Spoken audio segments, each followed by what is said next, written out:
The webinar will begin in 1 minute.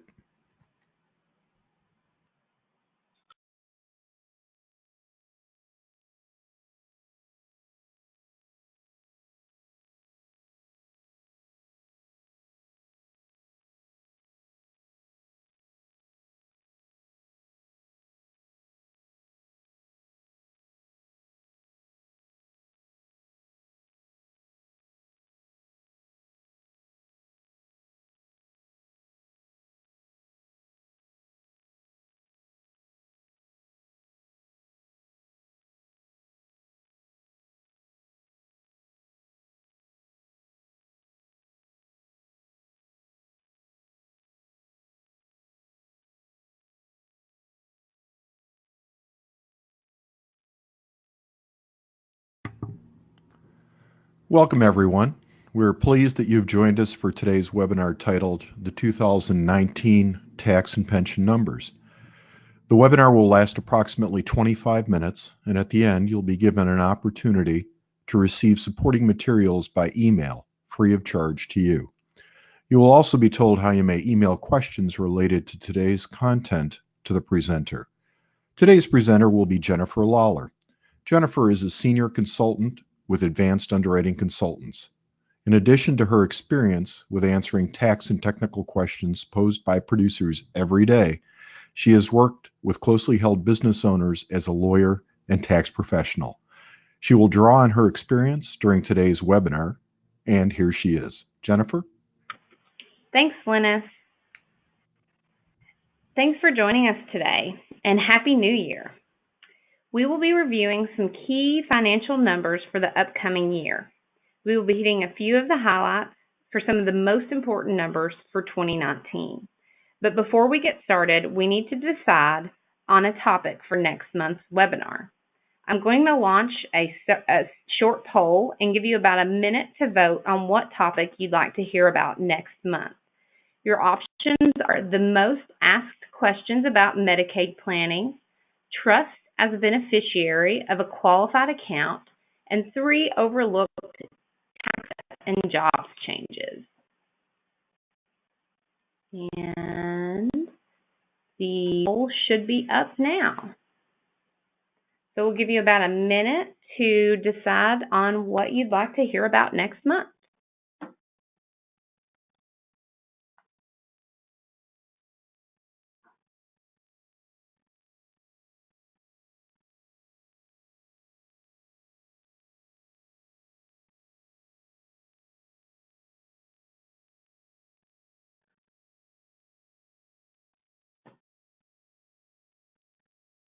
Currently, it looks like the leader is 3 overlooked Tax Cut and Jobs Act changes. We'll give you guys a few more seconds. It looks like we still have a few people who maybe haven't voted, so we'll give you a few more seconds to do that.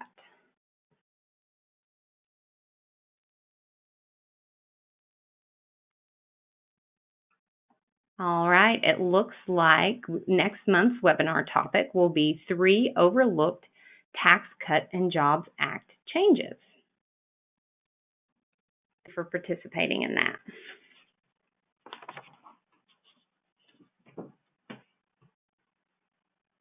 As you all know, the Tax Cut and Jobs Act made some drastic changes to our tax system. In addition to the new tax laws, the IRS updates certain key financial numbers based upon inflation and increases to the cost of living index each year. The revenue procedures that we got today's information from can be found in IRS Notice 2018-83, Revenue Procedure 2018-57, and Revenue Procedure 2018-30. So if any of you would like the full information about the full procedures about where this information came from, that's where you can find them at the IRS website. Today we'll be largely sticking to tax numbers for individuals. All right, let's dive right in. There are still 7 income tax brackets for 2019. Those numbers are 10%, 12%, 22%, 24%, 32%, 35%, and 37%. I won't read all of the income threshold numbers to you, but it's worth noting that the percentage rates remain the same, but the income thresholds have increased slightly due to inflation and increases in the Chained Consumer Price Index. In the past, inflation was measured using the Consumer Price Index. The Chained Consumer Price Index measures inflation a little bit differently, and we are likely to see lower inflation increases in the future due to the Tax Cut and Jobs Act use of the Chained Consumer Price Index. Because the new index reflects inflation at lower rates, we might see some taxpayers getting into higher tax brackets quicker because oftentimes raises and cost of living increases in pay are tied to the regular Consumer Price Index, which produces higher inflation increases. So this will be something for us to keep our eye on in the future. The standard deduction is what we'll talk about next. As we know, there were big changes made to the standard deduction numbers as part of the Tax Cut and Jobs Act. The numbers were almost doubled for most taxpayers, and the numbers continue to increase slightly for 2019 due to inflation. Married filing joint filers will have a standard deduction of $24,400, while single filers will have a standard deduction of $12,200. Head of household filers will have a standard deduction of $18,350, and married filing separate filers will have a standard deduction of $12,200. At this point, it's important to remember that the Tax Cut and Jobs Act did away with personal exemptions. So for many people, the standard deduction is all they'll get. Likewise, it's worth noting that these standard deduction numbers will make itemizing on tax returns a much harder burden to meet. So fewer and fewer taxpayers will be itemizing on their tax returns. Remember that the limitations on mortgage deductions and deductible state and local taxes remain the same for 2019 under the Tax Cut and Jobs Act. Again, this means that fewer taxpayers are likely to itemize in 2019. Several key retirement numbers were increased for 2019. The annual limit on includable compensation slightly increased to $280,000. The limit for defined contribution plans also increased to $56,000, up from $55,000 in 2018. The limit for defined benefit plans also increased slightly to $225,000. While elective deferral limits for 401k, 403b, 457b, and SARSEP plans increased to $19,000, up from $18,005 in 2019. The age 50 catch-up for these plans also stayed the same at $6,000, making the total combined elective deferral for those age 50 and over participating in these types of plans $25,000 for 2019. The elective deferral limits for simple plans also increased to $13,000. The age 50 catch-up for simple plans remains the same at $3,000, making the combined elective deferral and age 50 catch-up for those participating in simple plans $16,000 for 2019. We've got some good news for those IRA savers. The annual contribution limits for 2019 increased from $5,500 to $6,000. So those IRA savers will be able to put away a little bit more money in 2019. The age 50 catch-up remained the same at $1,000. So in 2019, those age 50 and up can contribute $7,000 to their IRA. The phase-outs for deducting traditional IRA contributions increased slightly as well.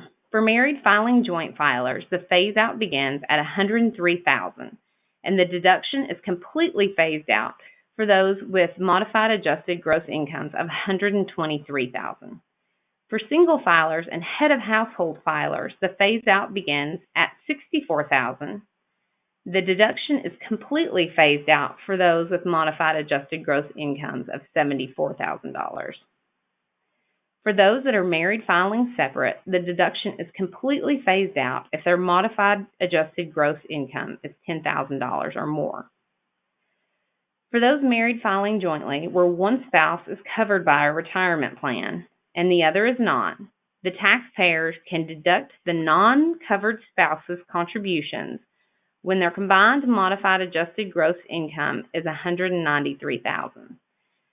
below $193,000. The deduction is completely phased out if their modified adjusted gross income reaches $203,000. Here, when we're talking about a non-covered or non-active spouse, we're talking about one that does not contribute to a retirement plan and does not have contributions made to a retirement plan on their behalf by an employer. For Roth IRAs, the income thresholds also increased a little bit for 2019. Taxpayers that file married filing jointly can make a full contribution to a Roth IRA. Modified adjusted gross income does not exceed $193,000. If their modified adjusted gross income exceeds $203,000, they cannot contribute to a Roth IRA at all. Single and head of household filers with modified adjusted gross incomes below $122,000 can make a full contribution to their Roth IRA. If their modified adjusted gross incomes exceed $137,000, they cannot contribute to a Roth IRA at all. Married filing separate filers with modified adjusted gross income above $10,000 will not be able to contribute to a Roth IRA in 2019. Next, we're going to talk about long-term care premium deductions. The amount of long-term care premiums that are eligible for deductions are as follows. For those age 40 and under, qualified long-term care premiums of up to $420 can be deducted in 2019. For those age 41 to 50, long-term care premiums of up to $790 can be deducted. For those between ages 51 and 60, long-term care premiums of up to $1,580 can be deducted. For taxpayers between the ages of 61 and 70, long-term care premiums of up to $4,220 can be deducted in 2019. And finally, for those taxpayers over age 70, long-term care premiums of up to $5,270 may be deducted in 2019. In previous years, the Affordable Care Act levied a penalty on certain taxpayers that failed to have health insurance. The Tax Cut and Jobs Act eliminated the penalty for 2019 for failure to have health insurance. So that penalty has gone away currently. As many of you know, the Affordable Care Act has been embroiled in court cases lately, so we aren't exactly sure what the future holds for the Affordable Care Act. But for our purposes currently, just know that the penalty has been eliminated for 2019. Moving on to gift and estate taxes. The annual gift tax exclusion remained the same as 2018 at $15,000, while the federal estate, lifetime gift, and generation skipping tax exclusion amounts increased from $11.18 million per person to $11.4 million per person. That means that in 2019, a married couple will have a combined estate tax exemption of $22.8 million.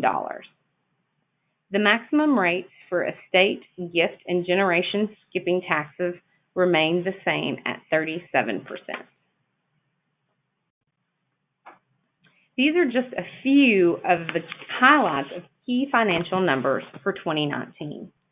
Check out our January issue of Think About It for a fuller look at 2019's key financial numbers, including individual and capital gains tax brackets, Social Security updates, phase-out thresholds, and much more.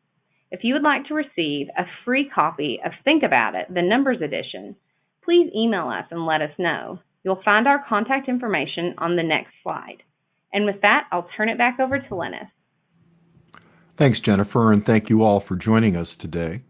As a reminder, if you would like to receive the supporting materials for today's webinar, feel welcome to email us at asktheexpert@advancedunderwriting.com. That's asktheexpert@advancedunderwriting.com. You may also email questions related to today's webinar. Feel welcome to join us for the next webinar on the first Wednesday of next month, February 6th, at this same time. Next month's webinar will be titled 3 Overlooked Tax Cut and Jobs Act Changes. You can also find an archive of past webinars on our YouTube channel. Today's presentation will be posted on our YouTube channel by the end of this week. And finally, for more information about the services that Advanced Underwriting Consultants offers, including phone consultation and newsletter licensing, feel welcome to contact us at 615-224-1291. That's 615-224-1291. Thanks again, and best wishes for continued success in 2019.